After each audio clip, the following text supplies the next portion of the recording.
ಏನು ನೀನು ಹೇಳ್ತಾ ಇರೋದು ನಿಜನಾ? ನಿಜ ರಾಧಕ್ಕ, ಸುಳ್ಳು ಹೇಳಿ ನಾನ್ಯಾವ ನರ್ಕಕ್ಕೆ ಹೋಗ್ಲಿ? ಇದನ್ನೆಲ್ಲ ನಾನು ನಂಬೋದಾ?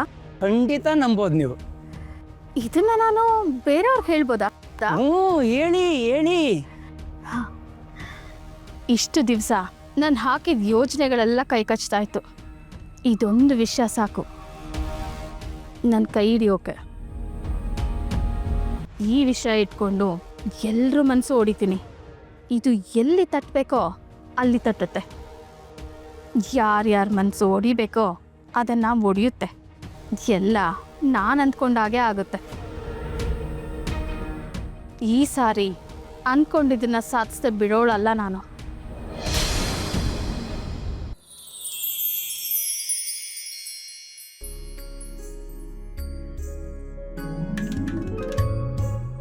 ಅಮ್ಮ ಸರಸ್ವತಿ, ಹೇಳಿ ಬಾವಾ.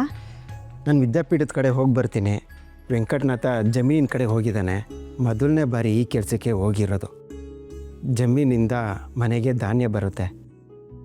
ಸುಗ್ಗಿ ಧಾನ್ಯ ಬಂದಾಗ ಸಂಪ್ರದಾಯದ ಪ್ರಕಾರ ತೆಗೆದುಕೊಳ್ಳಿ.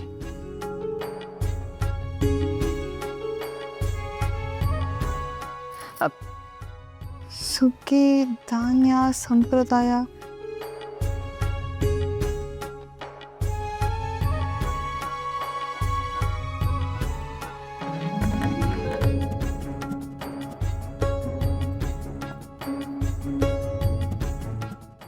ಸರಸ್ವತಿ, ಯಾಕಮ್ಮ ಹೀಗೆ ನಿಂತಿದ್ಯಾ? ಅಮ್ಮ, ಈಗ ನಮ್ಮ ಮನೆಗೆ ಸುಗ್ಗಿ ಧಾನ್ಯ ಬರುತ್ತಂತೆ.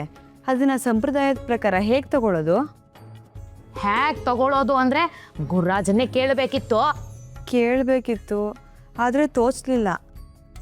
ಅಷ್ಟರಲ್ಲಿ ಅವರು ಹೊರಟೋದ್ರಲ್ಲ. ನಿಮಗೆ ಗೊತ್ತಿರುತ್ತಲ್ಲ, ಹೇಳಿ.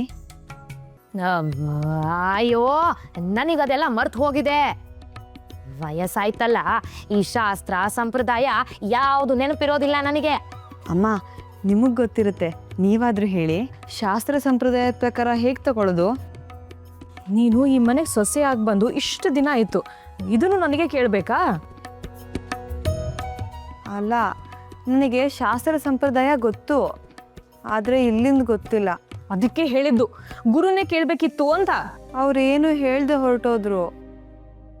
ಮತ್ತೆ ನೀವೇ ತಾನೇ ನನಗೆ ಶಾಸ್ತ್ರ ಸಂಪ್ರದಾಯ ಎಲ್ಲ ಹೇಳ್ಕೊಡ್ಬೇಕು. ಹೇಳ್ಕೊಡ್ಬೇಕಾದದನ್ನೆಲ್ಲ ಹೇಳ್ಕೊಟ್ಟಿದ್ದೀನಿ, ಆದರೆ ನೀನು ಮರ್ತಿದೀಯಾ ಅಂತ ಅನ್ಸುತ್ತೆ. ಅಲ್ಲ, ಇದನ್ನೆಲ್ಲ ಯಾವಾಗ ಹೇಳ್ಕೊಟ್ರಿ ನೀವು?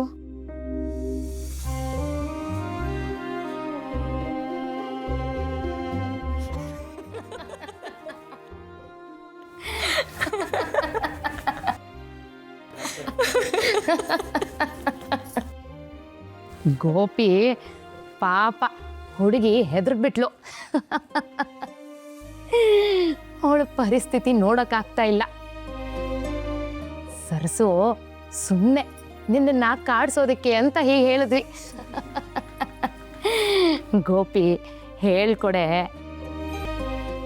ಮುದ್ದಿನ ಸೊಸೆ, ಹೇಳ್ಕೊಡ್ತೀನಿ, ಕೇಳಿಸ್ಕೊ. ಮನೆಗೆ ಮೊದಲನೇ ಸಾರಿ ಧಾನ್ಯ ಬಂದಾಗ ಅದರ ಜೊತೆ ವೆಂಕಟನಾಥನನ್ನ ನಿಲ್ಲಿಸಿ ಹಣೆಗೆ ಕುಂಕುಮ ಇಟ್ಟು ಆರತಿ ಮಾಡಿ ಒಳಗೆ ಕರ್ಕೋಬೇಕು. ಧಾನ್ಯದ ಚೀಲಕ್ಕೆ ಮಂಗಳ ದ್ರವ್ಯದಿಂದ ಪೂಜೆ ಮಾಡಬೇಕು. ತುಪ್ಪನ ಧಾನ್ಯದ ಮೇಲೆ ಸುರಿಬೇಕು. ಧಾನ್ಯಗಳನ್ನು ಹೊಸ ಮರದಲ್ಲಿ ಮುಡಿ ಕಟ್ಟಿ ಪೂಜೆ ಮಾಡಬೇಕು.